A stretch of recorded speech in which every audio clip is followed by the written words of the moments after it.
మన ప్రభు యేసుక్రీస్తు వారి ఉన్నతమైన నామములో చేరి వచ్చినటువంటి మీ అందరికీ హృదయపూర్వకమైనటువంటి వందనాలండి. ప్రభు నామములో దయచేసి నాకు చూడాలి. కొద్ది నిమిషాలు అందరూ మనం ప్రార్థన పూర్వకంగా దేవుని యొక్క మాటలను మనం గమనించాలి. మరి వాక్యం వినడానికి మన చెవు సరిగ్గా ఉన్నదా లేదా మనం గుర్తించాలి. ఎందుకంటే దేవుడి మాటలు వింటున్నట్టే అనిపిస్తుంది, కానీ శత్రువు మనల్ని మోసగిస్తాడు. ఆ మోసాన్ని మనం గుర్తుపట్టాలి. చూడండి, యేసుప్రభు వారి లోకంలోకి వచ్చినప్పుడు ఆయన ఎలా ప్రార్థన చేశారంటే, ఆ యవనస్తులు ఎట్లా, మీరిద్దరు ఎట్లా ఏదన్నా సైతాన్ ఏం చేస్తాడంటే, అందుకే మనం ప్రతి ఒక్కరూ ఈ ప్రార్థన చేసుకోవాలి. మీ మనసులో ఏమని చేసుకోవాలంటే, యెషయా గ్రంథం 50వ అధ్యాయం 5వ వచనం చూడండి ఒకసారి. యెషయా గ్రంథం 50వ అధ్యాయం 5వ వచనం. ప్రభువు యెహోవా నా చెవికి వినుబుద్ధి పుట్టించగా నేను ఆయన మీద తిరుగుబాటు చెయ్యలేదు, వినకుండా నేను తొలగిపోలేదు. చాలు, ఈ మాట గమనించండి. అంటే దేవుడు మన చెవికి ఆయన మాటలు వినుబుద్ధి పుట్టించకపోతే, తిరగదట్టి కూర్చోవాలి కదా తొందరగా, వినుబుద్ధి పుట్టించకపోతే మనము ఆయన మాటలు సరిగ్గా వినలేమంట. దేవుడు ఆ వినసొంపు వినుబుద్ధి పుట్టించినప్పుడే మనం వినగలుగుతాం. దినాలు పిల్లడ వచ్చింది అరకని చదువుతుంది సైతాన్ మోహం సరిగ్గా మన చెవికి వినుబుద్ధి పుట్టించకపోతే ఆయన మీద మనం తిరుగుబాటు చేస్తామంట. తిరుగుబాటు అంటే వ్యతిరేకంగా ఏదో మాట్లాడటం అనే కాదు, ఆయన మాటలు వినకపోవటమే తిరుగుబాటు. అంటే ఆయన మాట ఏం చెబుతున్నారో అది వినలేదనుకోండి, అదే తిరుగుబాటు. అంటే తిరుగుబాటు అంటే ఏదో కాదు. దయచేసి గమనించండి. మరి మీ పిల్లల్ని 3 సంవత్సరాలు 4 సంవత్సరాలు దాటిన పిల్లలందరినీ ఏం చేయాలి? మీ దగ్గర కూర్చోబెట్టుకునేది సండే స్కూల్ పంపించండి. అర్థంగా మచ్చగా ఎత్తుకొచ్చుకొని ముందు కూర్చోబెట్టుకోవడం. అయ్యా జాగ్రత్త, పిల్లల్ని ఎప్పుడు నుంచి అంటారంట, మీరు చిన్నపిల్లలు అంటారు, నేను కాదన్ను. యోహాను ఎప్పుడు విన్నాడో చెప్పండి ఒకసారి.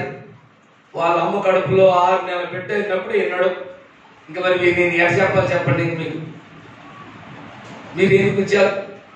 సంవత్సరం దాటింది, 2 సంవత్సరాలు అయింది, 2 సంవత్సరాలు కావస్తుంది, సంవత్సరం అయింది. ఇంటర్ వాళ్ళు పెళ్లి తిప్పాకి నాకే చూడాలా, పని తిప్పి బాగా తిప్పుతున్నా ఇంట్లో సరిగ్గా. నువ్వు సండే స్కూల్కి వెళ్ళిపోవాలి, మేడం కూర్చున్నావు, లేదా తీర్థం పెళ్లికి వెళ్ళిపోవాలి, మేడం కూర్చున్నావు. గమనించండి బిడ్డారా. కాబట్టి వాక్యాన్ని గమనించండి. మన చెవికి దేవుడు వినుబుద్ధి పుట్టించకపోతే మనం ఆయన మీద తిరగబడతామంట. ఆయన మాట సరిగ్గా వినలేము.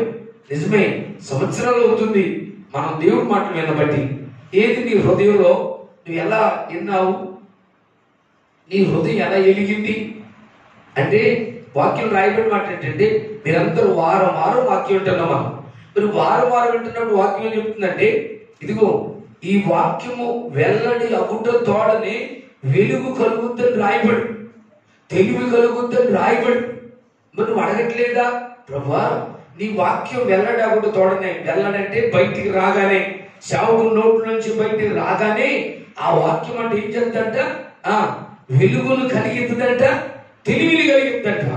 అంటే నీకు తెలివి దొరుకుద్ది, నీకు తెలివి నేర్చుకోగలుగుతావు, నీ హృదయం ఎలుగుద్ది, నీ కళ్ళు ఎలుగుతాయి, నీ మనసు ఎలుగుద్ది, నీ అంతరంగం ఎలుగుద్ది.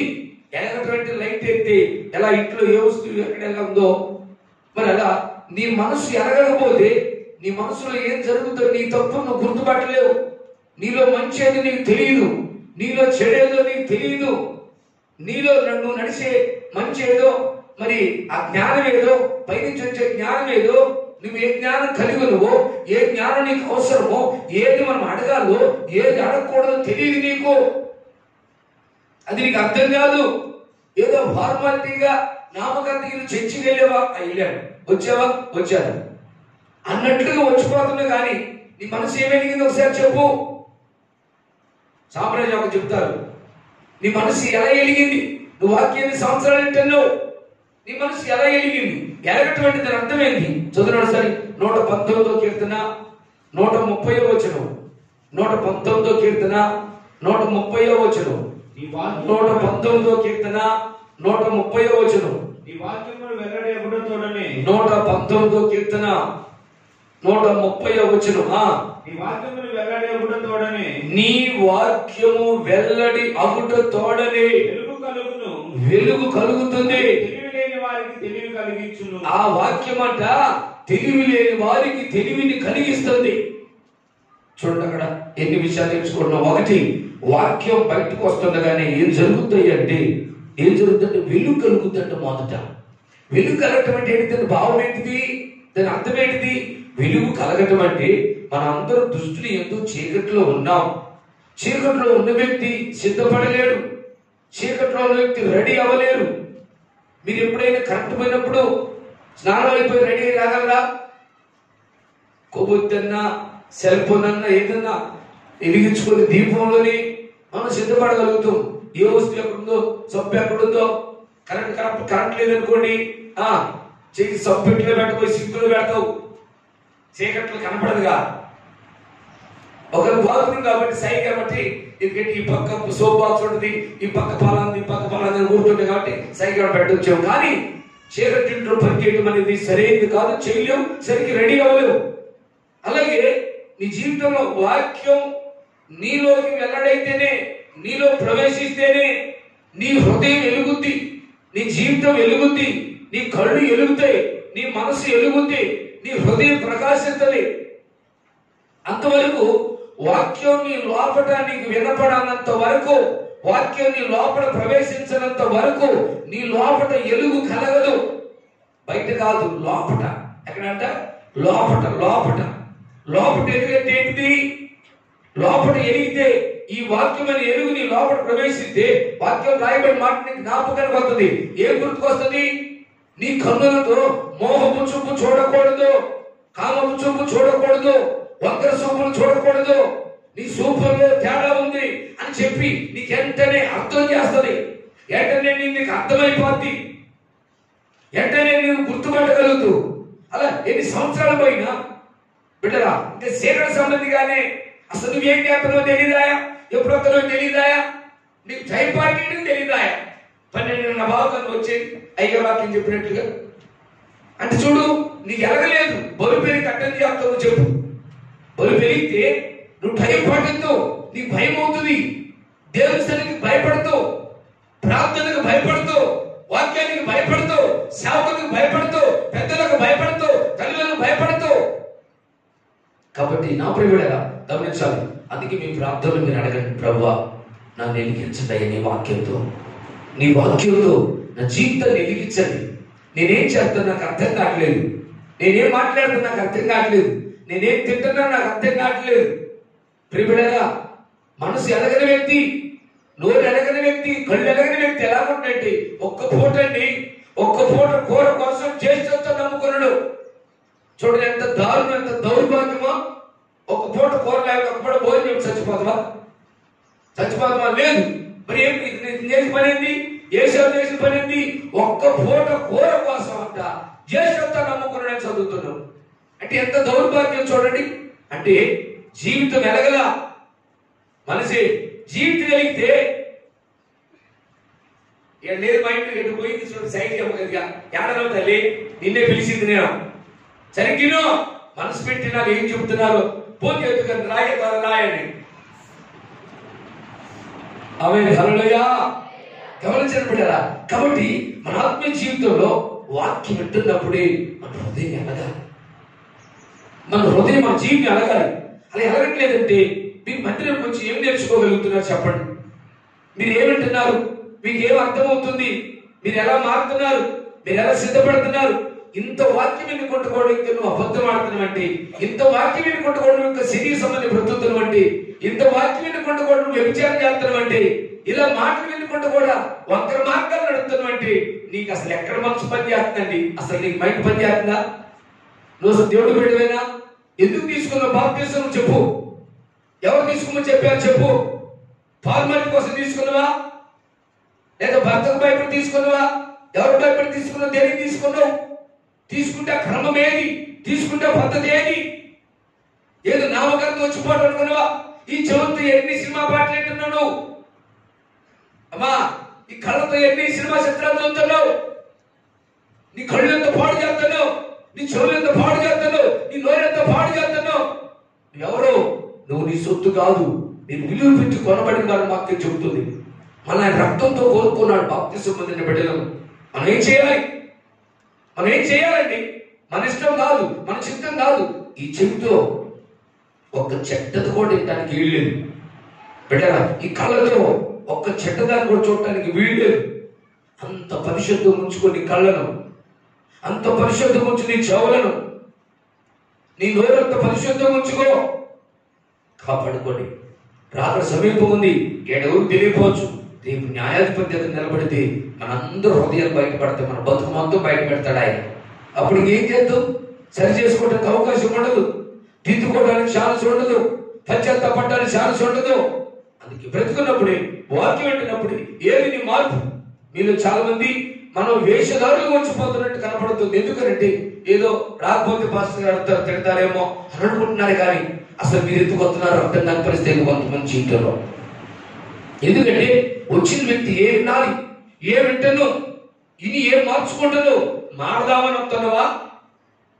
ప్రేమ బిడ్డరా, కొద్ది రోజుల పోతే మీరు ఇలాగే ఉంటే మనలో కొంతమంది దేవుడు విడిచి పెడతాడు. ఎందుకనంటే మార్పులు పొందాలని కానీ, మనసు మార్చుకోవాలని కానీ, సిస్టమ్ సరిగ్గా పెడుతుంటే మాట్లాడాలంటే నోరు గొంతు నొప్పొస్తుంది నాకు. చూసుకోండి ఒకసారి, ఏ కూరన్నా లేకపోతే మాస్టర్ పెట్టి చూడండి. గమనించిన బిడ్డరా, అలా మన ఆత్మీయ జీవితంలో ఒక్కసారి చెబితేనే అర్థం కాదు చెవులో ఉన్న వ్యక్తికి. కాబట్టి సంవత్సరాలు జరిగిపోతున్నాయి. మనం గమనించే విషయం ఏంటంటే, మరి ఒక రోజు స్కూల్కి వెళ్ళి, రెండో రోజు స్కూల్కి వెళ్ళి మన పిల్లలు ఏం నేర్చుకోకపోతే, లేక సంవత్సరం స్కూల్ పోయి నేర్చుకోకపోతే మనం ఎంత బాధపడతాం? ఏమండి, వీడి సంవత్సరం నుంచి వస్తున్నాడు స్కూల్కి, ఒక్క మొక్క రాలేదండి, వీడికి డబ్బులన్నీ వేస్ట్ అయిపోయింది, ఫీజు కడుతూ వచ్చాడు, సుఖం ఏముందండి? వాడు ఏం నేర్చుకున్నాడు? వాడు తప్ప మీకు తప్ప చెప్పండి అని అడుగుతాం మనం తల్లిదండ్రులు. మరి నువ్వు ప్రశ్నించుకో, నువ్వు రాబట్టి ఎంతకాలం చర్చికి? ఏది నీ మార్పు? ఏది నీ మారు మనసు? ఎన్ని సంవత్సరాలు విశ్వాసీ సంఘంలో నీవు? అదే ఒక చెట్టు అయితే ఇక్కడ నాటితే సంవత్సరానికి అంతెంత అయింది, సంవత్సరం కాపోతుంది దానికి. ఇప్పుడు హైబ్రిడ్ చెట్లు వచ్చినాయి, సంవత్సరానికి వచ్చేదంటే కొబ్బరి చెట్లు కాపు. మరి నీ ఫలాలు ఏవి? నీ మార్పు ఏది?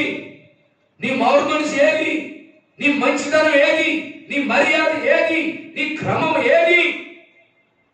ఆలోచించండి బిడ్డ, ఆలోచించండి ఒకసారి. అంటే మన ఎదుగుదలను చూడాలి. మీరు బొమ్మల్లా వచ్చిపోవద్దు, మీరు మార్పు కనపడాలి. మీకు కనపడపోతే అడగండి, అయ్యా నా కోసం ప్రార్థన చేయండి అయ్యా, నా బ్రతుకు 2 సంవత్సరాలు బాప్తిసం మంది ఆత్మకు సంబంధించి నీ ఒకటి కూడా లేవు, నాలో ఆత్మీయమైన గుణాలు ఏమీ లేవు, ఆత్మీయతగా నేను దేవుని ఏమి అడగలేకపోతున్నాను. ఎంతసేపు కొడుకు, బిడ్డ, భార్య, భర్త ఇదే కనపడుతుంది, కానీ నాకు పర సంబంధమైన చనిపోయాక నేను పొందబోయే ఏంటి? ఏమని అక్కడ నా కొరకు దేవుడు వేటిని సిద్ధపరిచాడు, అవి నేను ఎలా పొందగలగాలి? నా ప్రియుడ, అది మనము ఇక్కడ ఉన్నప్పుడే పొందుకోవాలని చెప్పి దేవుడు ఎంతో ఆశిస్తున్నాడు, ఆశపడుతున్నాడు. చూడండి, కాబట్టి మన ఆత్మీయ జీవితాల్లో మన జాగ్రత్తగా ఉన్నది, ఈ భూమి మీద ఉన్నప్పుడే దేవుని యొక్క సమరూపాన్ని మనం ధరించే బిడ్డలుగా మనం ఉండాలి. మనము ఎక్కడ జీవిస్తున్నామో మనం బాగా అడగాలి. మనందరూ ఇక్కడే ఉన్నాం, కానీ భూమి మీద ఉన్నప్పుడే పరలోకంలో జీవించే బిడ్డలుగా మనం మారాలి. అక్కడ తరతరాలు జీవించబోతున్నాం. ఆ జీవితానికి దేవుడు మనకి ఈ జీవితాన్ని ఇచ్చి ఈ మార్గాలు తీసుకొచ్చాడు. లోకంతో పాటుగా అందరితో పాటు నువ్వు నశించుకోవడం ఇష్టం లేక నిన్ను ప్రేమించి, ప్రేమతో నీ కొరకు ప్రాణం పెట్టి, రక్తం ఇచ్చి కొనుక్కొని ఆయనకు సొత్తుగా, ఆయనకు బిడ్డగా, ఆయన సన్నిధిలో బ్రతకాలని చెప్పి తెచ్చి నాటుకున్నాడు. ఇక్కడ నేను ఇక్కడ నాటాడు. ఏమి మంది ఫలాలు, ఏది నీ మంచితనం, ఏది నీ మర్యాద.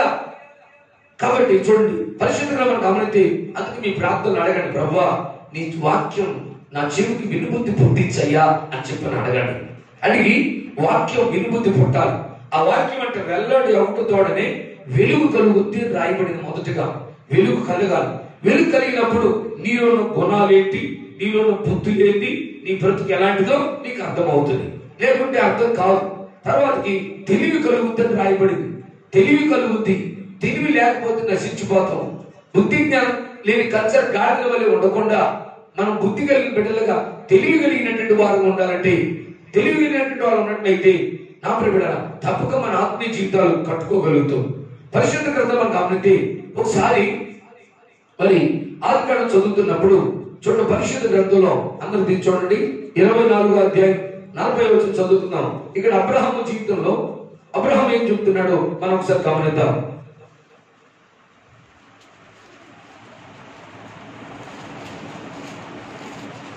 ఆ స్త్రీ నా వెంట రాదేమో అని చెప్పినందుకు అతడు ఎవరి సన్నిధిలో నేను జీవించుచున్నానో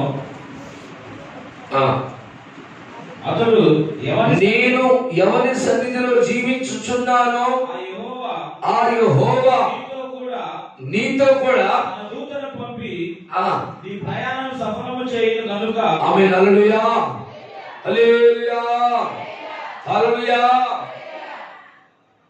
సూర్యుడు లేని చంద్రుడు లేని చీకటి రాత్రులు లేనే లేని, సూర్యుడు లేని చంద్రుడు లేని చీకటి రాత్రులు లేనే లేని ఆ దివ్య నగరులు కాంతులను విరజించెదవా నా యేసయ్యా. ఆ దివ్య నగరులు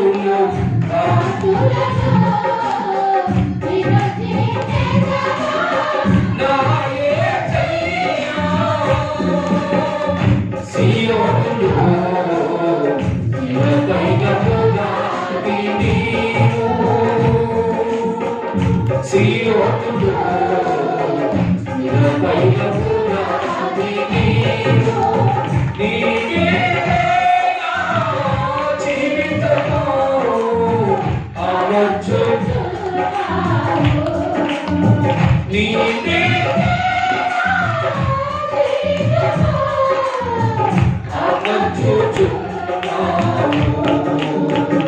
సీయోనులో స్థిరమైన పునాది నీవు.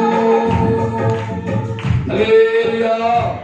చూడబడరా, అబ్రహాము నోటి నుండి వచ్చే మాటలో మనందరం ఈ పదం దగ్గర ఆగి ఆలోచించండి. ఏంటంటే ఆయన తన ఇంటి పెద్దదవసుడైన ఎలియాజరుతో తన కుమారుడిని ఇస్సాకు విషయమై రెబుగా తీసుకొచ్చుట కొరకు మనసు సరిగ్గా దెబ్బలు పడితే నీకు మనసుని పెట్టు, నేను ముందుకు చూచుట ఇక్కడ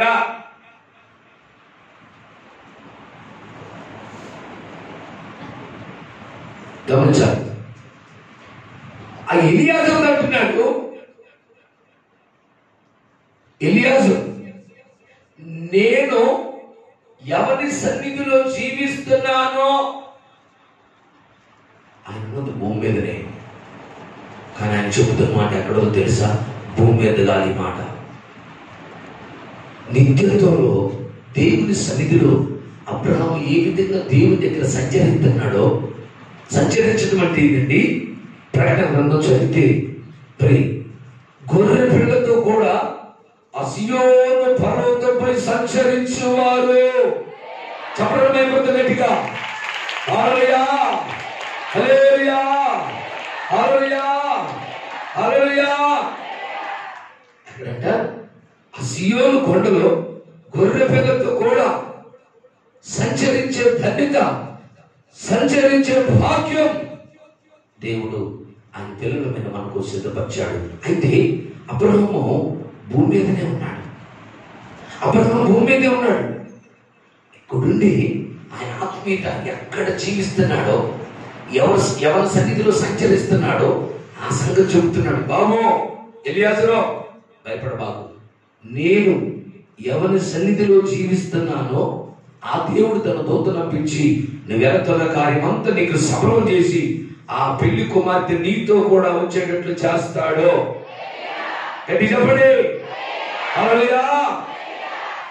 చూడండి, అంటే అబ్రహాం యొక్క జీవితాన్ని మనం జాగ్రత్తగా గమనిస్తే ప్రియపడరా, ఆయన భూమి మీదనే ఉన్నాడు, కానీ ఆయన మనోనేత్రులు వెలిగించబడి కనుక ఆయన యథార్థతలో జీవిస్తున్నాడు కనుక యథార్థతలో జీవించడం వల్ల యథార్థత అనేది ఏం చూపిస్తుందంటే నీలాన్ని చూపిస్తుంది. నీలం అంటే ఇక్కడ ఒకటి కనపడదు చూడండి. ఇది ఎట్లా ఉంది, తెల్లగా ఉండదండి. అర్థం తెలుసు కదా మీకు. అర్థం ఏమవుతుందంటే మరి అద్దానికి ఒక సైడ్ పెయింట్ వేస్తే ఒక సైడ్ కనపడుతుంది. అద్దానికి పెయింట్ వేయకుండా ఉంచితే ఈ వైపు నుంచి చూస్తే ఆ వైపు కనపడతారు, ఆ వైపు నుంచి చూస్తే ఈ వైపు కనపడతారు, ఈ వైపు కనపడతారు. మరి ఇది దేవుని యొక్క పట్టణానికి ఉన్నటువంటి పునాదుల్లో ఒక పునాది రాయి. నీలములతో ఆయన దానికి పునాదులు వేసినట్లుగా ప్రకటన గ్రంథంలో యెరూషలేము పట్టణం గురించి మనం చదువుతున్నాం. దేవుడు తన పట్టణానికి మరి పునాది వేసాడట. ఆ పునాది రాళ్ళలో ఒక రాయి పేరు నీలములతో అంటే అది ఒక యథార్థతను చూపిస్తుంది. నీలం అనే కలర్ యథార్థత అంటే అవతల నుంచి యువతల నుంచి అవతల కనపడుతుందంటే వాళ్ళ దగ్గర మరుగు ఏది లేదు. అర్థంలో మరుగే ఉండదు, తెల్లడి దాంట్లో మరుగే ఉండదు. తెల్లడి దాని మీద సన్నగా దోమ రెట్టేసినా కనపడుద్ది. అది ఎలాగో ఆత్మీయ జీవితం కూడా యథార్థత అనేది నీ హృదయంలో ఉన్నట్లయితే, యథార్థమైన ప్రవర్తన కలిగి ఉన్నట్లయితే, నిజంతో కొన్ని యథార్థత అంటే నిజం అంటే సత్యం. ఒక సత్యవర్తనుడుగా ఒక యథార్థవంతుడుగా నీ హృదయం వెలిగితే, నీ హృదయం ప్రకాశిస్తే, నీ కన్నులు ప్రకాశిస్తే, నీ హృదయం వెలిగితే నీకు అర్థమవుతుంది నువ్వు ఎక్కడ జీవిస్తున్నావు, నువ్వు ఎక్కడ నడుచుకుంటున్నావు, పరలోకంలో ఏ స్థాయిలో ఉన్నావు, ఎక్కడున్నో పరలోకంలో దేవుని రాజ్యంలో అనేది ఇక్కడ ఉన్నప్పుడే నీకు స్పష్టంగా తెలుస్తుంది. దేవుని పిల్లగా ఇది మనకు ఖచ్చితంగా తెలియాలి. ఆడిపోయినాక యాడికి పోతాం అన్నది కాదు. ఏమో ఆ దేవుడు ఇష్టమండి యాడికో చోట తీసుకుపోతే పర్లేలే, అది కాదు. నువ్వు ఎక్కడికి వెళ్దాం అనుకున్నావు అక్కడికి దేవుడిని తీసుకుపోవాలి. ఎక్కడ తీసుకెళ్ళిపోతాడు? నీకు నీ హృదయం వెలిగితే, నీ కళ్ళు వెలిగితే, వాక్యంతో వెలిగించబడితే, వాక్యంతో ప్రకాశిస్తే, ఈ దివ్యమైన ప్రకాశ వాక్యము సత్యవాక్యము నీకు వెలిగించినట్లయితే నీ జీవితాన్ని అంట నువ్వు ఏది కోరుకోవాలో నీకు అర్థమవుతాయి. నామాలో హల్లెలూయా. వాక్యంలో ఎలగాలి. వాక్యం అంటే ఏం చదువుతున్నావు? వాక్యం అనేది మనం వెలిగిస్తుంది. చదవండి ఒకసారి పేతురు రాసిన పత్రిక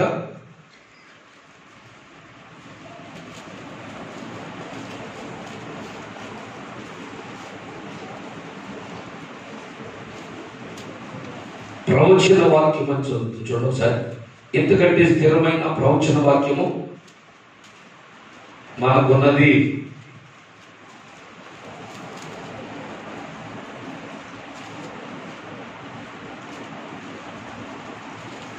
నీ వాక్యమే నా పరవశము, నీ వాక్యమే నా ఆత్మకు ఆహారము, నీ వాక్యమే నా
చూడండి ఒకసారి పేతురు రాసిన పత్రిక.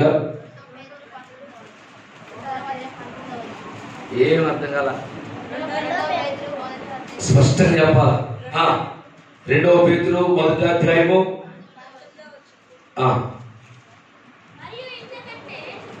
మరియు ఇంతకంటే స్థిరమైన ప్రవచన వాక్యము మనకున్నది తెల్లవారి వేకు చుక్క మీ హృదయములలో ఉదయించు వరకు ఆ వాక్యము చీకటి గల చోటును వెలిగించు దీపమైనట్టు ఉన్నది. హల్లెలూయా, హల్లెలూయా, హల్లెలూయా. చూడండి మనకు మరి ఇంతకంటే ప్రవచనమైనటువంటి ప్రవచన వాక్యము మనకున్నది. ఈ వాక్యం అంటే ఏం చేస్తుందంట? ఇంతకంటే స్థిరమైన ప్రవచన వాక్యం మనకున్నది. తెల్లవారు ఎక్కువ చుక్క మీ హృదయములలో ఉదయించు వరకు ఆ వాక్యము చీకటి గల చోటున వెలిగించు దీపమైనట్టున్నది. హల్లెలూయా, హల్లెలూయా. చూడండి కదా, ఈ వాక్యము మన జీవితంలో వెలిగించగలిగినట్లయితే, వాక్యం వెలుగు నిన్ను వెలిగించినట్లయితే, వాక్యం అనే క్రీస్తు నీలో ప్రవేశిస్తే నీ హృదయం వెలుగుద్ది, ప్రకాశిస్తుంది. ఈ హృదయం ఎప్పుడైతే వెలుగుద్దో అప్పుడు మన ఇంట్లో, మన హృదయంలో ఎక్కడ ఏది ఉంది, ఏది కోరుకోవాలి, ఏది మనకు అవసరమో, ఏది మనం అడగాలో మనకు అర్థమవుతుంది. ఎక్కడికి వెళ్ళాలని దేవుడు సిద్ధపరిచాడు నీ గురించి, నీ పిలిపేంటి, నేను ఎక్కడికి నడిపించాలనుకున్నాడు దేవుడు, నీ పట్ల దేవుడు చిత్తమేంటి, నీ పట్ల దేవుడు పిలిపేంటి, నీ కొడుకు పట్ల దేవుడు పిలిపేంటి, ఏ పిలుపుతో నిన్ను పిలిచాడు, ఎలాంటి పిలుపు అది, ఏ ప్రవచనం అది, ఏ యాజకత్వం అది. నా ప్రియమిత్రులారా, పెళ్లి కాని యాజకత్వమా, పెళ్లి చేసుకున్న యాజకత్వమా, ఏ యాజకత్వాన్ని పిలిచాడు, ఏ సేవ కొరకు పిలిచాడు? పెళ్లి చేసుకుని సేవ చేసే సేవ, పెళ్లి లేకుండా చేసే సేవ, ఏ సేవ చేయమన్నాడు? నేను ఎక్కడికి తీసుకోవాలనుకున్నాడు దేవుడు? నేను ఏ రేవుకు రమ్మని చెప్పాడు దేవుడు? నువ్వు ఏ రేవుకు కోరుకోవాలనుకున్నావు? నువ్వు ఏ కోరుకుని నీకు అర్థమైందా? నీ హృదయం వాక్యంతో ప్రకాశించినట్లయితే, వాక్యంతో ప్రకాశిస్తే నువ్వు ఎక్కడ సంచరిస్తావో నీకు అర్థమవుతుంది, నువ్వు ఎక్కడ తిరుగుతున్నావు నీకు అర్థమవుతుంది, నువ్వు ఎక్కడ నడుతున్నావు నీకు అర్థమవుతుంది. ఆయన భూమి మీదనే ఉన్నాడు, అప్పుడు ఆ భూమి మీదనే ఉన్నాడు, కానీ ఆయన ఎక్కడ జీవిస్తున్నాడో చెబుతున్నాడు, ఎక్కడ జీవిస్తున్నాడో చెబుతున్నాడు. ఇంకా చదివితే ప్రవక్త ఏలియా కూడా అంటాడు, నేను ఎవరి సన్నిధిలో నివసిస్తున్నాను అంటాడు, ఎవరి సన్నిధిలో నిలుచున్నాను అంటాడు. ఏలియా చెబుతాడు, ఎలీషా చెబుతాడు. చదువులను ఒకసారి.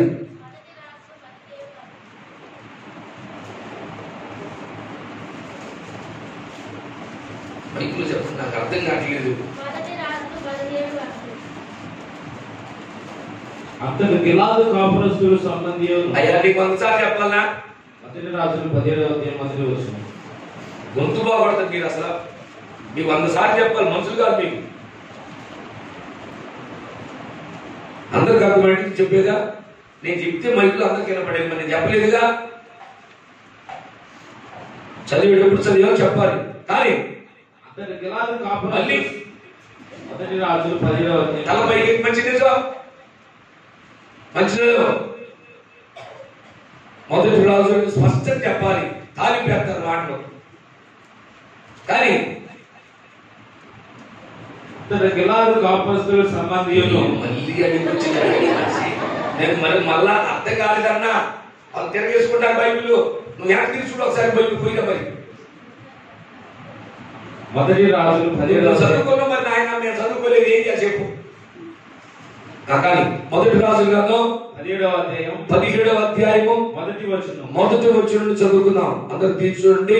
మొదటి రాజులు 17వ అధ్యాయం ప్రారంభం నుంచి.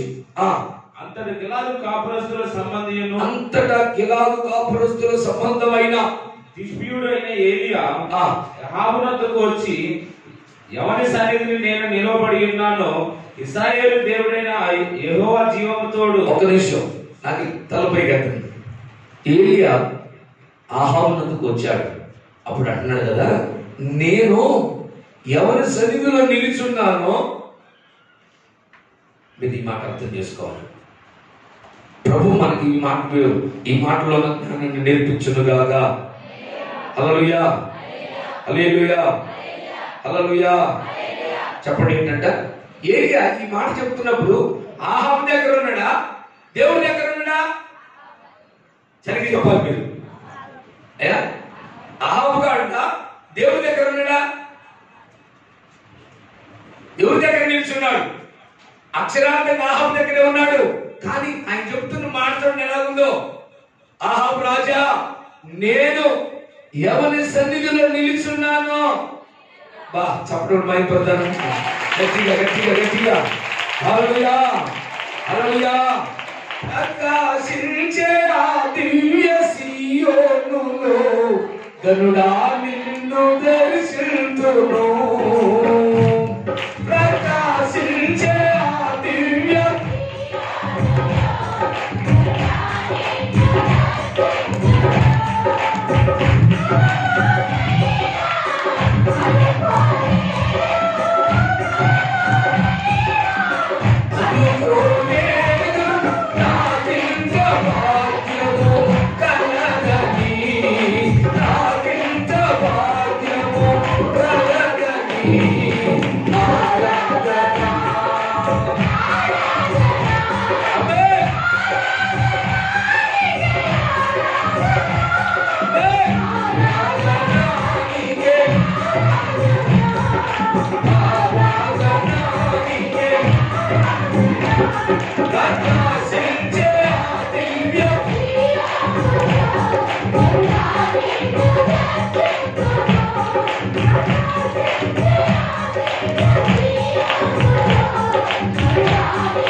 చూడండి కదా, ఏలియా ఎక్కడ నిల్చున్నాడంటే ఆహాబు దగ్గర ఉన్నాడు. 18-15 కూడా అంటాడు. 18-15 వచ్చాడు. ఏలియా ఎవరి సన్నిధిని నేను నిలవబడి ఉన్నానో, ఇశ్రాయేలు దేవుడైన ఆ యెహోవా జీవము తోడు. చూడండి బిడ్డల మాటలు ఎలా ఉన్నాయో. ఆయన ఉన్నది భూమి మీదనే, కానీ మనోనేత్రం వెలిగించబడింది. అనగా వాళ్ళు భూమి మీద ఉన్నప్పుడు దేవుని దగ్గర ఎలాగూ నివసించాలనో, దేవునితో ఎలాగూ నిలబడాలనో, దేవుని ఎదుట ఎలాగూ నిలిచోవలసినటువంటి ఆ విధమైనటువంటి ఆత్మీయతను వారు ఎక్కడికి సంపాదించుకున్నారు ఆయన నామంలో. గట్టిగా గట్టిగా ఉన్నది ఇక్కడే, కానీ అక్కడ సంగతి మాట్లాడుతున్నాడు. ఆయన అక్కడ సంగతి మాట్లాడుతున్నాడు. ఆహాబు రాజా, అయ్యా నేను ఎవరి సన్నిధిలో నిలుచున్నానో. ఎందుకు నిలిచోవటము అంటే ఆదామునందు అందరూ కూలిపోయి దేవుడి దగ్గర లేవు. దేవుడు ఏది నుంచి బయటికి ఎట్టేశాడు, బయటికి ఎలగొట్టాడు. అయితే మరలా యేసుక్రీస్తు ద్వారా లోపలికి వెళ్తాం మనం. తిరిగి యేసుప్రభు దేనికి వచ్చినట్టే అపోస్తలులు చదివితే పడిపోయిన దావీదు గుడారం నిలబెట్టి కట్టుటకు వచ్చాడు. పడిపోయిన గుడారం తిరిగి లేపుటకు వచ్చాడు. పడిపోయిన మానవాన్ని తిరిగి లేపుటకు వచ్చాడు. జారిపోయి పడిపోయిన మన జీవితాన్ని నిలబెట్టుటకు వచ్చాడు. ఏజికేలు కాలంలో కూడా మరి 2వ అధ్యాయం ప్రారంభంలో ఏజికేలు, నరపుత్రుడా, నువ్వు చక్కగా నిలబడు, నేను నీతో మాట్లాడతా అంటే దేవుడు మనతో మాట్లాడాలంటే నువ్వు చక్కగా నిలబడు. చక్కంటే ఈ స్టైట్ కాదు, ఇది కాదు.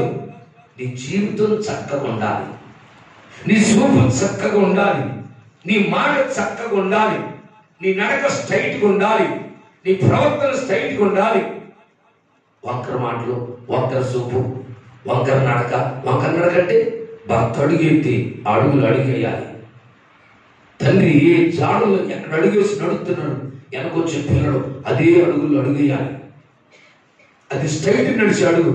అది మీ ఎట పోతుంటే నువ్వు ఇటు పోతుంది ఏంటి? అందుకే యోషియా అనే రాజు ఎవరు నడక చూడాల, దావీదు యొక్క ప్రవర్తనని ముందుగా పెట్టుకుని స్ట్రైట్ గా దావీదు అడుగులు అడిగేస్తూ నడిచాడు. దావీదు ఎవరి పోలి నడుస్తున్నాడంటే మరి మన తండ్రి దేవుని పోలి నడుస్తున్నాడు. ప్రేమిడగా పౌలు ఎవరి పోలి నడుస్తున్నాడు? నేను క్రీస్తుని పోలి నడుస్తున్నాను, నేను నన్ను పోలి నడుచుకోమని చెబుతున్నాడు. ఇది ఈ స్థాయిలోకి మనం రావాలి. వాళ్ళు ఇక్కడే ఉన్నారు, కానీ అక్కడ దేవునితో నడుస్తున్నట్టు చెబుతున్నాడు, దేవుడి దగ్గర నిలబడినట్టు చెబుతున్నాడు. ఏలియా ఎక్కడున్నట్టే ఆహాబు రాజు కాడే ఉన్నాడు. ఆయన మాట చూడండి ఎక్కడ అంటున్నాడు, ఆహాబు రాజా, నేను యెహోవా సన్నిధిలో నిల్చున్నాను. ఎక్కడ నిలబడ్డట్టు ఎన్నే ఉండు, ఆహాబు దగ్గరే ఉండు. అది అక్షరార్థం కానీ ఆత్మీయంగా ఆయన ఎక్కడ ఉన్నాడు? ఇక్కడ కాదు, ఆయన ఉంది. ఆయన పరలోకంలో దేవుని దగ్గర నిలిచున్నాడు. హల్లెలూయా. అందుకే ఆయన భూమి మీద ఉండగానే ఆయన కొరకు దేవుడు అగ్ని రథాన్ని గుర్రాలు పంపించాడు. గట్టిగా గట్టిగా అంటే ఆయన కొరకు ఎవరు వచ్చారు? పరలోకం నుంచి అగ్ని రథం, అగ్ని గుర్రాలు. ఎలీషాతో కలిసి మాట్లాడుకుంటే వెళ్తున్నారు. అయ్యా నీ ప్రాంతంలోయ్యా, నిన్ను విడిచిపెట్టినయ్యా, నిన్ను వదిలిపెట్టిన చెప్పి ఎలీషా ఏలి వెంబడితే వెళ్తా ఉండు. ఇద్దరు మధ్యలో ఆ అగ్ని రథం ప్రత్యక్షమైంది. అగ్ని రథం ప్రత్యక్షం కాదని వెంటనే ఎలీషా వెనక్కి వచ్చాడు, ఏలియా ముందరికి వేశాడు. మరి ఆ మంటలు కాలిపోవాలి కదండి. అది దేవుని దగ్గర నిలబడటమంటే యెషయా గ్రంథం మనం చదువుతున్నాం. మనలో ఎవడు నిత్యము దహించుతున్న అగ్నితో సహవాసం చేయగలడు? వాడు భూమి మీద ఉన్నారు, మండుతున్న దేవునితో సహవాసం కలిగి ఉన్నారు. పరలోకం ముందు జీవించే దేవునితో స్నేహం చేశారు. భూమి మీదనే ఉండి పరలోకం వెళ్ళొస్తున్నారు. భూమి మీదనే ఉండి పరలోకం దేవునితో సహవాసం చేస్తున్నారు. ఎలా చేయగలిగారు? ఎలా సాధ్యమవుతుంది? బిడ్డలారా, అవును, అది సాధ్యం. దేవుడు మనకు చూపించే, మనకు అసాధ్యమే. దేవునికి సమస్తం సాధ్యం. ఆయన ఇక్కడే ఉన్నాడు, అక్కడ సంగతి చెబుతున్నాడు. అబ్రహాం కూడా ఇక్కడే ఉన్నాడు. ఆయన అంటున్నాడు, ఎలియాజరు నేను ఎవరు సన్నిధిలో జీవిస్తున్నాను. ఎట్లంట? నేను ఎక్కడ జీవిస్తాను? ఇక్కడ కాదు, నేను సర్వశక్తి కలిగిన దేవుని సన్నిధిలో జీవిస్తున్నాను. దేవుని ఎదుట జీవిస్తున్నాను. నేను అంటే పరిశుద్ధతలో జీవిస్తున్నాడు, పవిత్రతలో జీవిస్తున్నాడు, యథార్థతలో జీవిస్తున్నాడు, మాట కట్టుబడి జీవిస్తున్నాడు. మాట కట్టుబడటం అంటే ఏంటి తెలుసండి? దేవుడు 11-12 ఆది కాండలో అబ్రాహాముని మరి మెసొపొతామియా నుంచి, కల్దీయుల దేశం నుంచి మరి కనాను దేశానికి రమ్మని పిలిచాడు దేవుడు. వెళ్ళిపోయాడు. అక్కడికి వెళ్ళిపోయిన తర్వాతకి ఇంక మళ్ళీ ఎప్పుడు నీ తండ్రి ఇంటి నుంచి, నీ బంధువుల యొద్ద నుంచి, నీ స్వజనం నుంచి నేను నీకు చూపించే దేశానికి పద అని దేవుడు చెప్పాడు. ఆ రోజు బయలుదేరి వచ్చారు. 75వ సంవత్సరాలు, ఆయన వయసు 75 సంవత్సరాలు. అప్పుడు బయటకు వచ్చినటువంటి అబ్రహాం జీవితంలో ఒక రోజున తన కొడుకు 40 సంవత్సరాల వయసు వచ్చింది. బిడ్డరా, ఆ రోజున ఎలియాజరు అన్నాడు కదా, అయ్యా ఒకవేళ అక్కడి నుంచి ఆ పెళ్లి కూతురు వాళ్ళు పంపించకపోతే మరి నీ కొడుకుని అక్కడ తీసుకుపోయిన సాగునంటే ఏమన్నాడు తెలుసా? అక్కడ చదువున్నాను 24 ఎంతో చదివిన దగ్గర ఉంది. సుమి, నా కుమారుని అక్కడ తీసుకెళ్ళిపోవద్దు, జాగ్రత్త సుమి.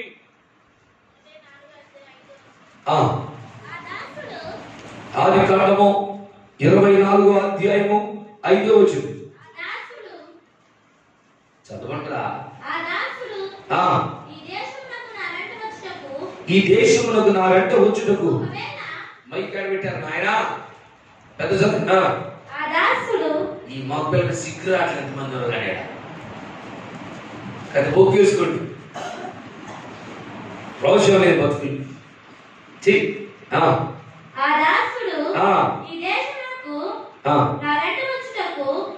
ఒకవేళ ఆ స్త్రీ ఇష్టపడిన ఎడల నీవు బయలుదేరి వచ్చిన ఆ దేశమునకు నేను నీ కుమారుని తీసుకొని పోవన్నా అని అడగగా అబ్రహాము అక్కడికి నా కుమారుని తీసుకొని పోకూడదు సుమి, నా కుమారుని తీసుకొని పోకూడదు సుమి. ఎందుకు? నా తండ్రి ఇంట నుండి, నేను పుట్టిన దేశము నుండి నన్ను తెచ్చి నాతో మాట్లాడి నీ సంతానములకు ఈ దేశం ఇచ్చేదనని ప్రమాణము చేసి నాతో చెప్పిన పరలోకపు దేవుడకు యెహోవా తన దూతను నీకు ముందుగా పంపును. చూడండి, అప్పటికి అబ్రహాంకి వయసు ఎంత అంటే 100 సంవత్సరాలు దాటింది. 100 సంవత్సరాలు దాటింది. 100 సంవత్సరాల వయసులో ఉన్నాడు. తన కొడుకు 40 సంవత్సరాలు.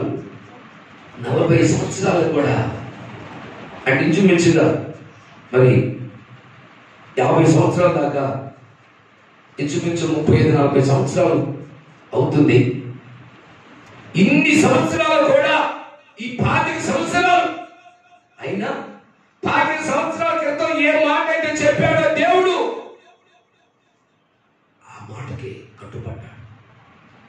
కింద పడ్డాడు అంతే. ఇంకా మాట అటు ఇటు దాటలా. అబ్రామా, అయ్యా నీ తండ్రి నుంచి బయటికి రా అన్నాడు. ఒకసారి నేను చూసి వద్దాం ఎట్టెట్టున్నారో, పలకి చూద్దాం. పెళ్ళి అంట, పంచర్ అంట, మా అన్నయ్య కొడుకు పంచర్ అంట, మా అక్క కొడుకు పంచర్ అంట, చూసి వద్దాం. ఈ టాపిక్ లేదండి, ఆలోచన లేదు. పైగా మళ్ళీ ఎలియా జరుగుతున్నప్పుడు చెబుతున్నాడు, అయ్యో ఒకవేళ అక్కడికి అమ్మాయి నా పుట్టిన కొడుకు తీసుకున్నట్టు లేదు సుమి, వద్దు, నన్ను పిలిచి నాతో మాట్లాడి నాకు ప్రమాణం చేసిన నా దేవుడు చెప్పాడు, నీ తండ్రి ఇంటికి మళ్ళీ ఆ దేశం నువ్వు వెళ్ళొద్దని చెప్పాడు. నేను వెళ్ళకూడదు, నా పిల్లలు కూడా వెళ్ళకూడదు. ఏం కట్టుబాటు చూడండి ఎట్లా కట్టుబడ్డాడు, ఏం యథార్థత చూడండి ఎట్లా, ఆయన యథార్థత చూడండి ఎట్లా, ఎంత యథార్థత కలిగి ఉన్నాడో. ఎప్పుడో చెప్పాడు కదండి, నా మాట ఇంకా గుర్తుపెట్టుకున్నాడా? అప్పుడు కూడా మాట మర్చిపోలేదు. ఇదిగో దేవుని యొక్క ఆజ్ఞను మనం కూడా అలాగే. నువ్వు బాప్తిసం పొందావు అమ్మా, ఆ రాక్షసి ఎరువులమ్మా తెలిసే లేక తిప్పిస్తారా? ఎన్ని సంవత్సరాలు చెప్పించుకోవడం తల్లి? మీకు ఎన్ని సంవత్సరాలు చెప్తే బుద్ధి చెప్పండి. ఒక్క మాటకే లోపడాలి. చెవులలో అయితే వినపడదంటే బిడ్డలారా, ఒక్క మాటకి కట్టుబడాలి. ఒక్క నీతిమంతుని కంట ఒక గద్దెంపు మాట లోతుకు నాటుకుంటాడు. ఇక పంట బారి వాళ్ళకి ఏం చెబుతామండి, 100 సంవత్సరాలు చెప్పిన వాళ్ళకి ఇంతే. బిడ్డలారా, నువ్వు వాక్యం కూడా ఎలాగ తీసుకుంటావు? ఎందుకంటే కంటికి కనపడుతున్న దాని విషయంలోనే నీకు సరైన ఆలోచన లేకపోతే కనపడిన దాని విషయంలో నీకు ఆలోచన ఎవరు ఇస్తారు? కనపడిన దాన్ని ఎలా పొందగలుగుతూ? కంటికి కనపడి అక్షరార్థమైన దేశాన్ని విడిచిపెట్టి బయటికి రాకపోతే పర సంబంధమైన ఆత్మ సంబంధం వాటిని ఎవరిస్తారు మనకు? భూ సంబంధమైన దేశించవా, ఇంటిని అసహించుకోవాలి, నీకు పరలోకం చెప్తారండి. బిడ్డరా జాగ్రత్త, దేవునితో సావాసం, అగ్నితో సావాసం. అబ్రహాం భూమి మీద ఉన్నాడు, కానీ ఆయన చెప్తున్నాడు నేను ఎవరి సన్నిధిలో జీవిస్తున్నాను అని అంటున్నాడు. ఈరోజు ఎక్కడ జీవిస్తున్నాం? ఎక్కడ? ఇంకా మనం చదివితే ప్రియుడేనా ఎలీషా కూడా ఇదే మాట అన్నాడు. రాజులు రాసినటువంటి 2వ రాజుల గ్రంథము 3వ అధ్యాయం 14 చూడండి ఒకసారి. 2వ రాజులు 3:14. ఎలీషా ఇట్లా నేను అందరినీ చూడండి. 2వ రాజుల గ్రంథము 3వ అధ్యాయం 14 వచ్చును. ఎలీషా ఇట్లా నేను ఎవరి సన్నిధిని నేను నిలవబడి ఉన్నాను. ఏంటంట ఎవరి సన్నిధిలో నేను నిలవబడి ఉన్నాను? ఇశ్రాయేలు దేవుడైన ఆ యెహోవా జీవము తోడు, ఇశ్రాయేలు దేవుడైన యెహోవా జీవము తోడు, యూదా రాజైన యెహోషాపాతును. చూడండి బిడ్డ, ఆయన ఇక్కడే భూమి మీదనే ఉన్నాడు, కానీ ఎక్కడి గురించి మాట్లాడుతున్నాడు అంటే భూమి మీద దాని గురించి కాదు, పరలోక విషయం మాట్లాడుతున్నాడు. ఆయన ఎక్కడున్నట్టు పరలోకంలో జీవిస్తున్నట్టు చెబుతున్నాడు, పరలోకంలో నివసిస్తున్నట్టు చెబుతున్నాడు. పరలోకం దేవుడి దగ్గర నిలుచున్నాడంట. ఎందుకు? భూమి మీద నిలబడలేదా? కాదు, భూమి మీద ఆదాం ద్వారా పడిపోయినావు, ఆదాం ద్వారా కూలిపోయినావు. కాబట్టి నా ప్రియుడ జీవించడం అంటే చూడండి, నీ హృదయం ఎదిగితే, వాక్యపు ఎలుగు ఎదిగినట్లయితే, నీ హృదయం ప్రకాశిస్తే, నువ్వు వేసే ప్రతి అడుగు అక్కడ కాస్తుంటావు, అక్కడ జీవిస్తావు, అక్కడ నడుస్తావు, అక్కడ నిలబడతావు, దేవుని సన్నిధిలో జీవిస్తావు, దేవుని సన్నిధిలో నిలుచుంటావు, దేవుని సన్నిధిలో సంచరిస్తావు. హల్లెలూయా, హల్లెలూయా. గొర్రె పిల్లతో కూడా మరి సియోను కొండలో సంచరిస్తారంట. ఎవరు వాళ్ళు? ఎవరైనా సంచరించేది? ఇక్కడ ఉన్నప్పుడే అక్కడ జీవించడానికి పునాది వేసుకోవాలి, అక్కడ బ్రతకడానికి పునాది వేసుకోవాలి, అక్కడ నడవడానికి పునాది వేసుకోవాలి, అక్కడ సంచరించడానికి పునాది వేసుకోవాలి. అక్కడ పోయినా కాదు, ఇక్కడ ఉన్నప్పుడే. అంటే మరి ఇక్కడ ఉన్నప్పుడు అక్కడికి ఎలా వేసుకోగలుగుతుంది, ఎలా సాధ్యమవుతుంది అని అంటే నీ హృదయం ఎదిగితే నీలో ఏముందో ఏది లేదు నీకు అర్థమవుతుంది, ఏది అడగాలో ఏది అడగకూడదు నీకు తెలుస్తుంది. దాన్ని బట్టి నువ్వు అడుగుతావు నోరు తెలిసి తప్పకుండా. చూడండి, కీర్తన చదివితే ఆయనట వారు కోరినటువంటి రేవుకి ఆయన వారిని నడిపించాడు. కీర్తన గ్రంథము 106వ కీర్తన 5వ కీర్తన చూడండి సార్. 107వ కీర్తన 30వ వచనం చదువుకుందాం. కీర్తనల గ్రంథము 107వ కీర్తన 30వ వచనం. అవి నిమ్మలమైనవని వారు సంతోషించిరి. వారు కోరిన రేవునకు ఆయన వారిని నడిపించును. చెప్పడం భయపడతాం. గట్టిగా హల్లెలూయా. నే కోరిన ఆ రేవుకే, నే కోరిన ఆ రేవుకే నడిపించును నా యేసయ్యా, నడిపించును నా యేసయ్యా. నే కోరిన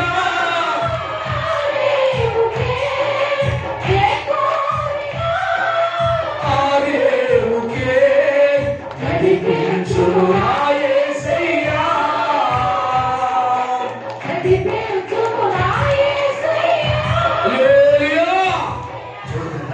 ఏంటంటే ఆయన వారు కోరిన రేవుకి వారిని నడిపించినాడు.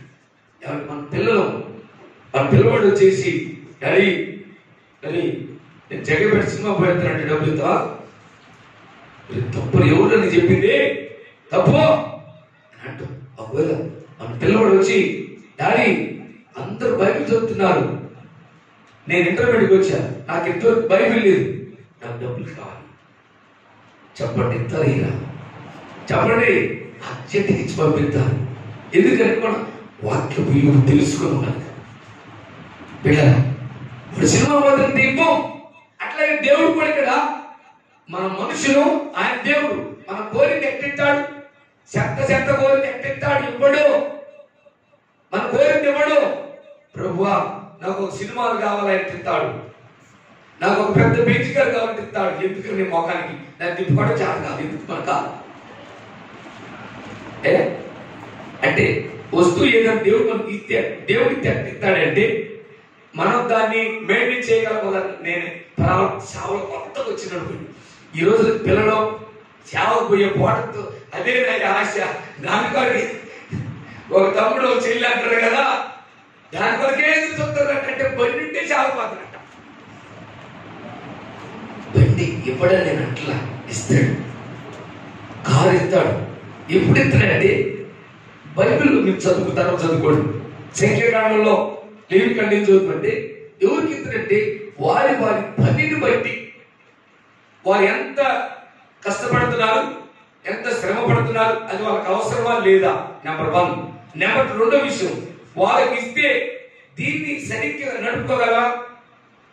బండికి పెట్రోల్ పోసుకోవడానికి డబ్బులు లేరు మన దగ్గర, బండి ఎందుకు చెప్పండి, బండి ధర ఎప్పుడు అంటే దాన్ని పెట్రోల్ పోసుకొని నడిపించే స్థాయికి వచ్చినప్పుడు ఇస్తాడు. ఒక కారు అనుకోండి, దాన్ని నడిపించే స్థామత మనలో లేనప్పుడు అంతవరకు మనకి ఇవ్వడు దేవుడు. ఎప్పుడు ఇస్తాడంటే దాన్ని నువ్వు మెయింటైన్ చేయగలవా అని, మెయింటైన్స్ ఖర్చు లేనప్పుడు మనకు కారు ఎట్టిస్తాడు ఇప్పుడు.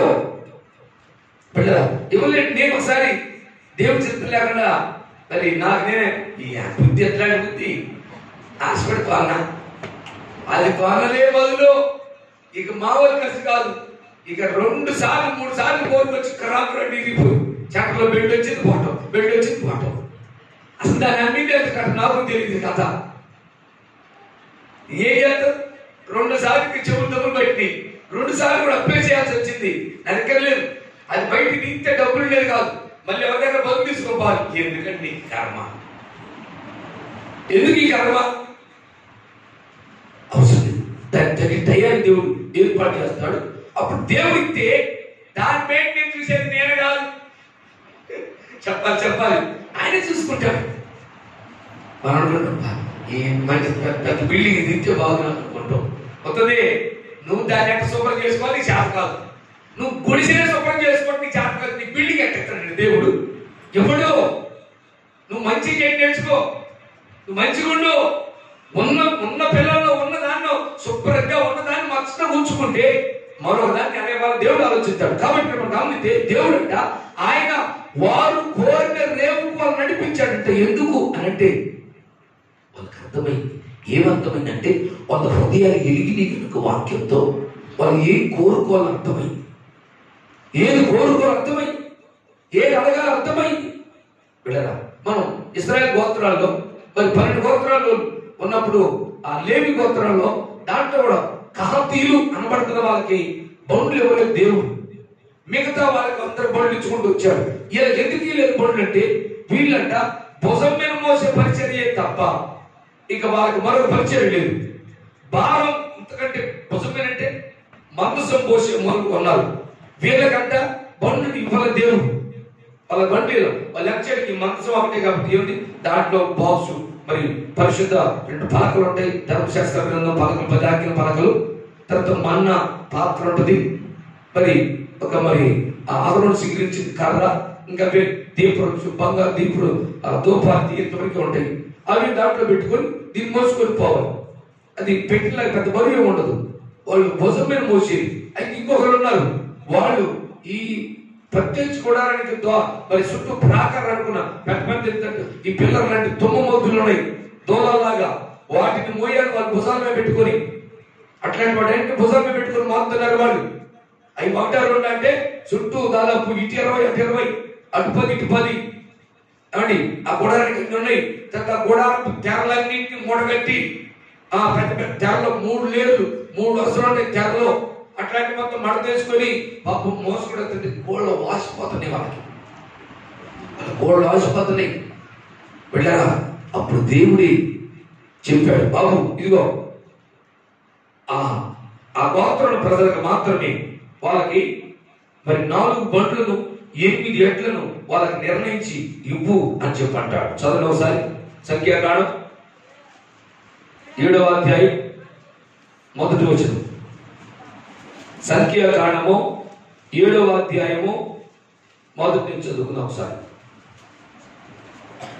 మోషే మందిరమును నిలవబెట్టడం ముగించి దాన్ని అభిషేకించి ప్రతిష్ఠించి దాని ఉపకరణములన్నిటిని బలిపీఠమును దాని పాత్రలన్నిటిని చేయించి అభిషేకించి టైం అవుతుంది కాబట్టి 7 చదువు సార్. ఎవరికి బండి ఇచ్చిండు? వీళ్ళకి ఇచ్చిండు. చదువున్నాడు సార్. అతడు 7 అతడు 2 సంఖ్యాకాండం 7వ అధ్యాయం 7వ వచనం. అతడు చదువుతుంది కానీ 2 సార్లు చెప్పిన చెప్పట్లా కానీ అతడు 2 బండ్లను 4 ఎద్దులను వారి సేవ చొప్పున ఏంటంట వారి సేవ చొప్పున గెర్షోనీయులకు ఇచ్చెను. అతడు 4 బండ్లను 8 ఎడ్లను యాజకుడు అహరోను కుమారుడైన ఈతామారు చేతి క్రింద సేవ చేయు మోరారీయులకు వారి సేవ చొప్పున ఇచ్చెను. కహాతీయులకు ఇయ్యలేదు. ఎవరైనా పరిశుద్ధ స్థలపు సేవ వారిది. తమ భుజముల మీద మోయితే వారి పని కనుక వారికి వాహనములను నియమింపలేదు. ఇక ఈ వాహనాలు లేని తిప్పబడతారండి. దేవుడు నీ పనికి నియమిస్తే తీసుకో. దేవుడు నియమించినప్పుడు మనం కోరుకొని తీసుకుంటే ఏమైతే చెప్పండి, దాన్ని నడపలేవు. నాకు మాదిరి అయితే ఈ 4 కోట్ల పడవ అప్పుగా బాకండి పెట్టరా అంటే ఎవరికి ఇస్తాడు అంటే ఒక్క కహాతీయులకు ఇవ్వలేదు. గెర్షోనులకు ఇచ్చిండు, మోరారీయులకు ఇచ్చిండు. వీళ్ళకి ఎందుకు ఇల్లంటే వాళ్ళ పనిని బట్టి. అంటే ఎన్ని ఊరు పోతున్నావు పెట్టారా? ఎవరు పోతున్నావు? ఉదాహరణకి మన మధ్యలో మోసెస్ మనిషి ఉన్నారు. ఒకసారి చూడారా, చంద్రబాబు పంపించిన పల్లెడు అది మండలానికి సెంటర్ 4 ఊర్లు ఉన్నాయిగా.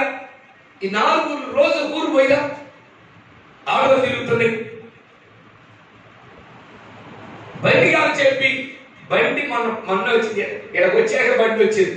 ఇక్కడికి వచ్చాక నేను ఏం చేస్తానంటే రోజు ఊరు పంపిస్తున్నా కానీ పంచట్లేక వారం ఊరు పంపిస్తుంటే ఇప్పుడు వెళ్తుంది కాబట్టి రోజు మన వాళ్ళని ఫోన్ చేసి తెచ్చుకోవాల్సి వస్తుంది కాబట్టి దేవుడు సహాయం చేసాడు. మన ఈయన అక్కడ ఉన్నంత సేపు పెట్టి రాలేదు. ఎందుకు రాలేదంటే ఇక అన్ని కదంటే నువ్వు కష్టపడు, బస్సు మీద పో, లారీ మీద పో. సరే అమ్మాయి చేస్తున్నావు ఒక్కడైనా పోయినా, నువ్వు కష్టపడు, 4 స్థలాలకు వెళ్ళు, 4 చోట్లకి వెళ్ళు.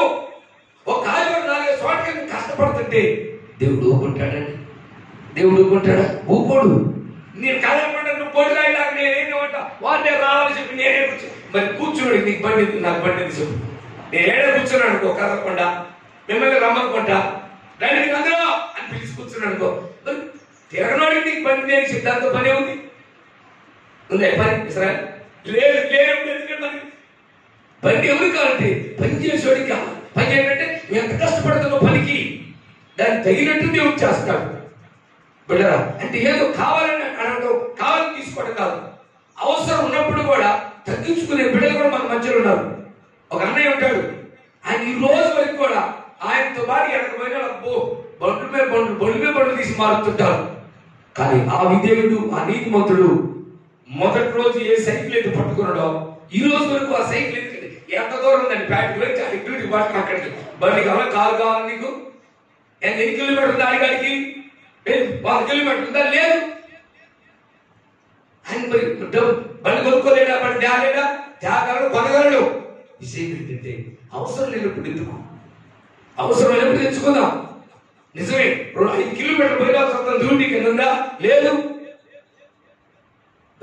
దేవుడు చూస్తాడు మన మంచితనాన్ని మన విధేయతను చూస్తాడు తగ్గింపు చూస్తాడు నువ్వు తగ్గించుకొని కష్టపడు తగిన సమయం ముందు దేవుడిని తల పైకెత్తుతాడు దేవుడు మన తల పైకెత్తుతాడు నిన్ను హెచ్చిస్తాడు ఒక రోజున నువ్వు అప్పుడు దాకా బలిష్ఠుని చేతి కింద అణిగి మనకి విధేయత పెట్టరా ఎన్నిసార్లు సింతిరి పోయి నడుచుకుని స్వామికి వెళ్ళి మళ్ళీ తొడపడి వచ్చారు 4 అయ్యేది ఇక్కడికి వచ్చారు 4 అయిపోయేది బిడ్డరా నడిచి పాతలు చూలే ఎలక్ట్రూ నడిచి వస్తున్నప్పుడు మరి ఆ సోనంతుని కూడా దాటి తర్వాత ఎలక్ట్రూ పాట దారి చేరుతంగా అక్కడ డ్రాప్ ఉంటుంది ఆ నుంచి నడిచి వచ్చి కాళ్ళు వచ్చి ఆ డ్రాప్ మీద పడుకుందని అబ్బా పడుకుంటే కాళ్ళు రోడ్డు పైకి ఎత్తి పడుకుంటే ఆయి ఉంది మరి అప్పటి నుంచి తెల్లవాళ్ళకి మళ్ళీ పొద్దునికి రావాలి ఆయన ఎట్ట పడుతూ అక్కడి నుంచి నడిచి వచ్చింది తినాలని ఇక నడిచి రావడం చేత కానప్పుడు ఆడ కూర్చుంటప్పుడు ఆంజనేయ బ్యాగ్ లేదు ఇటు ఆటో లేవు అప్పుడు ఏదైనా ఒకటి ముసురు నాగరిని చేరాడు తిరిగి వస్తుంటే తప్ప ఏమైనా లైట్ కనపడితే అబ్బా సంతోషం మీరు వస్తుందలేదు ఇక వాళ్ళు ఆపడానికి రోడ్డు సెంటర్లో నిలబడి చేతులు పెట్టేదిట ఎందుకంటే ఆపడం పోతుందేమని ఆపడం అయితే మళ్ళీ నడిచి తెల్లారుతుంది ఇంటికి వచ్చాకే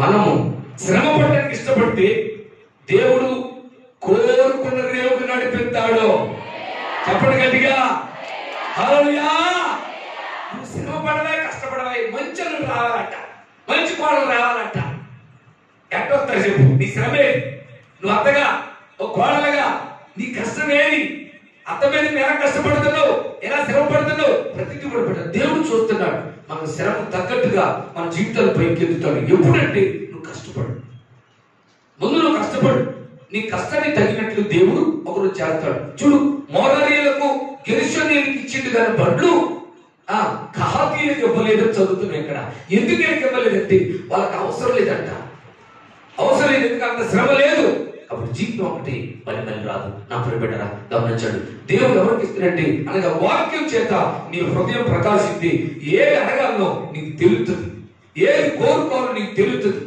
నీ కళ్ళు ఎగకపోతే గుడ్డికి ఏమడుగుతాయని ఏది అడగాలో తెలియదు బిడ్డరా ఏది అడగాలో తెలియదు అడగాలని తెలుసుకోవడం అనేది గుండ్ర పడిపోతాం ఒక ఆయన అట్ట అడిగాడు ఆ నయమాన్ని బంగారం తీసుకొచ్చినంత బంగారం దేని తీసుకుంటే దాంతో ద్రాక్ష తోటలు కొందాం అందూరు తోటలు కొందాం మరి ఒక 500 ఎడ్లు కొందాం గొర్రెలు మేకలు పరిమాణం పెట్టుకుందాం అని చెప్పనుకున్నాడు అతనికి అప్పుడు అక్కర్లేదు అతడు కోరుకొని ఏం చేసినాయంటే ఆ నయమం తెచ్చి తీసుకున్నాడు అట్ట కోరుకొని తెచ్చుకోవడం వల్ల ఏమైపోయాడు కుష్టి తెచ్చుకున్నాడు ఆ నయమాన్ని పెట్టి కుష్టి ఈయనకి కుటుంబానికి పట్టింది బిడ్డరా మనకు అవసరం కానప్పుడు అదంటే దాంతో ప్రమాదమే దాంతో నష్టమే కాబట్టి ప్రియబిడ్డరా మనం ఎప్పుడు కోరుకోగలుగుతుంటే నీ కనపడాల స్పష్టంగా నీ వాక్యంతో నువ్వు ఎలగాల వాక్యంతో నీ హృదయం ఎదిగినట్లయితే నువ్వు ఏం కోరుకోవాలో నీకు అర్థమవుతుంది కాబట్టి దాన్ని మనం కోరుకోవాలంటే అందుకే ఆయనంట వారికి అర్థమైంది అంటే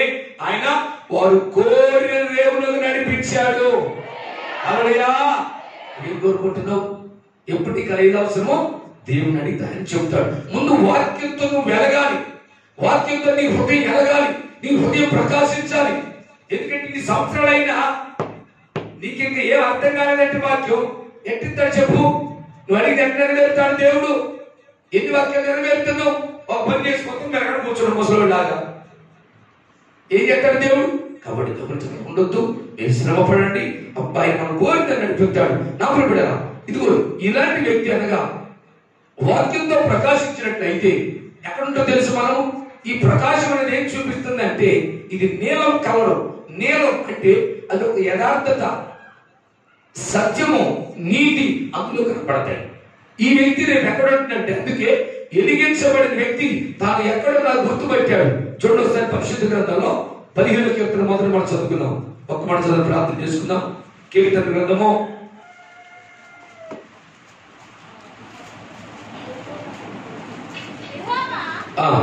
కీర్తన గ్రంథము 15వ కీర్తన ప్రారంభం నుంచి. యెహోవా నీ గుడారములో 5 రోజులు చదువుతారు.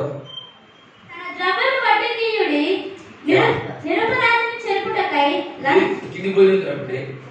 యెహోవాని గుడారములో అతిథిగా ఉండుదగిన వాడెవడు? నీ పరిశుద్ధ పర్వతము మీద నివసింపదగిన వాడెవడు? యథార్థమైన ప్రవర్తన కలిగి నీతిని అనుసరించుచు హృదయపూర్వకముగా నిజము పలుకువాడే. మంచి చదవ. హృదయపూర్వకముగా నిజం పలుకువాడే. అట్టివాడు నాలుకతో కొండెములాడడు. చూడండి, అట్టివాడు నాలుకతో కొండెములాడడు. తన చెలికానికి కీడు చేయడు. తన పొరుగువాని మీద నింద మోపడు. అతని దృష్టికి నీచుడే అసహ్యుడు. అతడు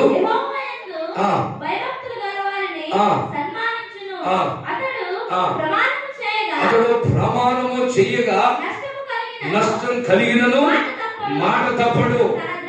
తన ద్రవ్యాన్ని వడ్డీకి ఇవ్వడు. నిరపరాధిని చెరుపుటకై లంచం పుచ్చుకోడు. ఈ ప్రకారము చేయవాడు ఎన్నడూ కదల్చబడడు. హల్లెలూయా. ఇదేనండి యథార్థత. దేవుని ఇంట్లో వీళ్ళు ఇక్కడుండి అక్కడ సంగతి చెప్పారు. ఎట్లా చెప్పారు అంటే ఇదిగో చూడండి, ఇక్కడ ఉన్నప్పుడే పరలోకమైన దేవుని ఇంట్లో ఉండేవాళ్ళు ఎవరైతే వీళ్ళే. ఎవరంట? వారి జీవితంలో యథార్థత కలిగి ఉంటారు. హల్లెలూయా. ఏంటంట? వారి జీవితంలో యథార్థత ఉంటుంది. వాక్యం చేత చూపు వెలుగుద్ది, నడక వెలుగుద్ది, మాట వెలుగుద్ది. నీలో యథార్థత ఉందా? దేవుడు చూస్తున్నాడు నిన్ను. ఓ చెల్లి, నువ్వు యథార్థత ఉంటే నీ భర్తను మోసం చేయవు. తమ్ముడా, యథార్థత ఉంటే నీ భార్యను మోసం చేయవు. యథార్థత ఉంటే తల్లిదండ్రులు మోసం చేయవు. యథార్థత ఉంటే పిల్లలు మోసం చేయరు. యథార్థత లేదు కనుకనే నేను ఎట్ట జీవించబడను ఎవరు లేరు. ఇప్పుడు నేను నన్ను అడిగలేదు, మా ఆయన లేరు, లేక మా ఆమె లేదు. ఇప్పుడు నన్ను ఎవరు అడుగుతారు? నా ఇష్టం. ఎట్టయినా తిరగవచ్చు, ఎట్టయినా ఉండొచ్చు.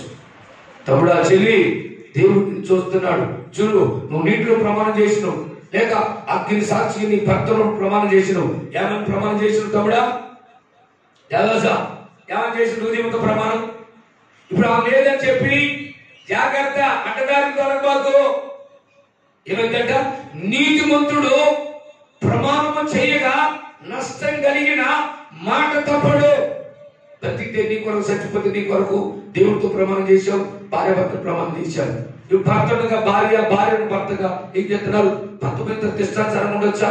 ఆ నిబంధన పోయిందిగా అనుకుంటారు కొంతమంది. నిబంధన పోయింది కానీ ఇంకొకటి ఉన్నది. ఏమన్నావు? అయ్యా, బ్రతుకు కాలం అంతా ఇతరుల వల్లక వ్యాధి ఎందును, మరణమందును, ఏ సమస్యలు, ఏ పరిస్థితుల్లో ఇతరులను వల్లక, ఇతరులను నా చెయ్యక బ్రతుకు కాలం అంతా నేను నీకే నమ్మకంగా జీవిస్తా అని సాక్ష్యం ఇచ్చారు మీరు. అని సాక్ష్యం ఇచ్చారు మీరు. మనందరం పెళ్లి అందరం. మరి ఏమైంది ఇప్పుడు ప్రమాణం? ప్రమాణం గుర్తు లేదా? వయసు వచ్చిన తర్వాత ఇప్పుడు మీ ఆయన కంటే ఆయన బాగుందని, ఆయన బాగుందని చెప్పని ఇప్పుడు వాళ్ళందరం కనపడని చెప్పని గుంటనక్కలా తిరుగుతావా? కుక్కలా పరిగెత్తుతావా? లేదు. నువ్వు ప్రమాణం చేసినావు. నీ భార్య లేకపోయినా, భర్త లేకపోయినా నువ్వు మాట తప్పొద్దు. నువ్వు ప్రమాణం చేసావు. ఇతరులు వాళ్ళని చెప్పాడు. వాక్యం చెబుతుంది, దేవుని ఇంట్లో ఉండేవాళ్ళు ఎవరు అంటే, పరలోకంలో ఉండేవాళ్ళు ఎవరంటే మనసే. దేవుని ఇంట్లో ఎవరుంటారు? సోదవారం పెడతావు. నీకు రోజు దొంగలు రావు వీటికి. గమనించాలి, గమనించండి కదా. ఎవరు అని చెప్పండి, ఇది భూమి మీద ఉన్నప్పుడు యథార్థమైన ప్రవర్తన, భర్తున్నా లేకపోయినా ఎవరు చూసి చూడకపోయినా నా దేవుడు చూస్తున్నాడు నన్ను. ఎందుకంటే మరి ద్వితీయుడు దినవృత్తాంతంలో 2 దినవృత్తాంతంలో చదువుతున్న 16:9 ఏం చదువుతున్నావు? తన ఎడల యథార్థ హృదయం గలవారిని బలపరచడానికి యెహోవా కనుదృష్టి అంట లోకమంతా సంచారం చేస్తున్నది. హల్లెలూయా. దేవుని కనుదృష్టి లోకమంతా తిరిగి వస్తుంది. ఎందుకు? తన దేవుని ఎడల దేవుడు చూస్తున్నాడనే భయంతో ఎవరైతే యథార్థంగా ప్రవర్తిస్తున్నారో, యథార్థంగా జీవిస్తున్నారో వారిని బలపరచడానికి, వాళ్ళని ఆదరించడానికి, వాళ్ళని నిలబెట్టడానికి, వాళ్ళని స్థిరపరచడానికి ఆయన కనుదృష్టి సంచారం చేస్తుంది. నువ్వు మర్చిపోదు. ఎవరు బిడ్డారా మిమ్మల్ని నేను చూడలేదని డైరెక్ట్ ప్రవర్తిస్తున్నారు. తల్లిదండ్రులు చూడకపోవచ్చు, దేవుడు చూస్తున్నాడు మిమ్మల్ని, మీ ప్రవర్తనని. జాగ్రత్త. ఆయన చూస్తున్నాడని భయపడండి. ఆయన చూస్తున్నాడని భయపడు. తల్లిదండ్రులు ఊరు మొత్తం పోయి ఆయన చూస్తున్నాడు మనల్ని, ఆయన చూస్తున్నాడు. ఆయన భయపడితే నిన్ను స్థిరపరుస్తాడు. దేవుని భయపడండి. దేవుడు చూస్తున్నాడు, భయపడు.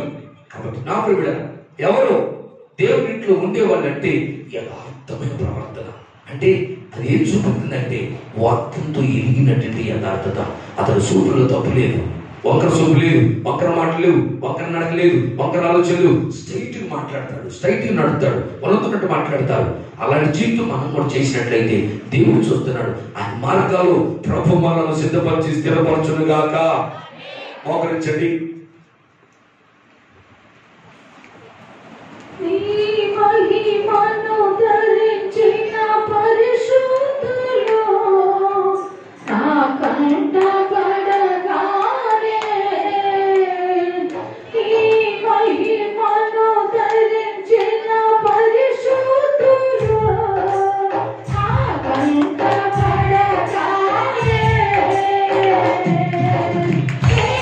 Thank you.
మూసుకుని ప్రభు సన్నిధిలో ప్రార్థన చేసుకుందాం. ప్రియబిడ్డలారా, ప్రార్థన చేసుకుందాం. గమనించండి, వాక్యము నీ జీవితాన్ని వెలిగించాలి.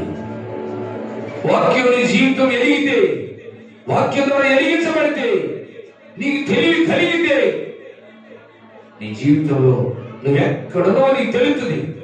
నువ్వు ఏది అడగాలో నీకు తెలుస్తుంది, ఏది కోరుకోవాలో నీకు తెలుస్తుంది. ఇక్కడ ఉన్నప్పుడే పరలోకం చూస్తావు. పరలోకం దేవుడి దగ్గర ఎలాగో నీకు కనపడుతుంది. ఎలా జీవితంలో తెలుస్తుంది, ఎలా నడుతున్నో తెలుస్తుంది, ఎలా ప్రవర్తించడం తెలుస్తుంది. నమస్కారం.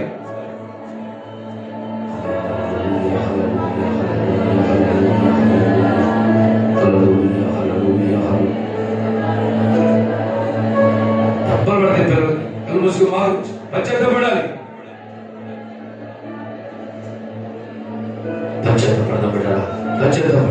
ఎవరు మౌనం పడకుండా ప్రభు సన్నిధిలో మంచి మనసాక్షి కలిగి, మంచి మనసు కలిగి, ప్రభువా నన్ను వెలిగించండి నీ వాక్యంతో. అబ్రహాము వెలిగించగలిగితే ఆయన ఎక్కడ జీవిస్తున్నాడు అర్థమైంది. అయ్యా ఏలియాని వెలిగించగలిగితే ఆయన ఎక్కడ నిల్చున్నాడు అర్థమైంది. అయ్యా ఎలీషాని వెలిగించగలిగితే ఆయన ఎక్కడ ఉన్నాడు అర్థమైంది. అయ్యా ఎక్కడ నిల్చున్నాడో తెలిసిందయ్యా. నాకు అర్థం కాలేదు. యాజీ వెలిగించబడలేదు కనుక ఏది అడగాలో అర్థం కాలేదు.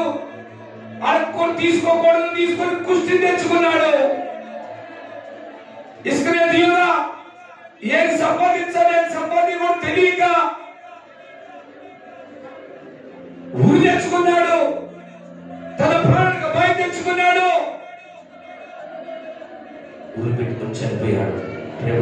ఈరోజు నేను కోరుకుంటున్నావో ఆలోచించుకున్నాను. ప్రేమ స్వరూపైన మా పరలోకపు తండ్రి, మీ పరిశుద్ధమైన నామానికి వందనాలయ్యా. మీ కృపే ఇంతవరకు మమ్మల్ని ఆదరించిందయ్యా. మా జీవితాలు ఈ దినమున మేమేం కోరుకోలేదు. యథార్థవంతులమైతే నీ వాక్యం చేత వెలిగించబడితే నీ కోరుకోవచ్చు తెలుపుదయ్యా. ఏది అడగాలో తెలుపుదయ్యా. ఏ జ్ఞానం లేదయ్యా. దయచేసి నీ వాక్యాన్ని మా జీవితం వినుబుద్ధి పుట్టించి మీ మీద తిరగబడకుండా మీ మాట నెరవేర్చే బిడ్డగా చేసి నడిపిస్తారని అయ్యా ఎన్న వాక్య ప్రకారం జీవించడానికి సహాయం చేయమని చెరువు మమ్మల్ని ಎಲ್ಲರన్నీ నీ సన్నిధిలో చేరినటువంటి చిన్నలో పిల్లలు పెద్దలు వృద్ధులు ఎవరు ప్రయత్ని పెట్టిన ప్రభువా ఈ నెల ఆరంభం మొదలుకొని తండ్రి అయ్యా రేపు నాయన ఫిబ్రవరి నెల ఆరంభం మొదలుకొని ముగింపు వరకును మీ ఆలోచనతో నడిపిస్తారని ప్రభువా నీ వాక్యముతో వెలిగితే మేము ఎక్కడ జీవించాలో అర్థమవుతుంది, ఎక్కడ నడవాలో తెలుపుతుంది, ఎక్కడ నిలబడాలో తెలుపుతుంది. ఆ కృపతో మెలుగుతో నిన్ను నడిపిస్తారు నమ్ముతూ యేసయ్య నామాన ప్రార్థించి నిన్ను అడిగి పొందుకున్నాను మా తండ్రి. ఆమేన్, ఆమేన్.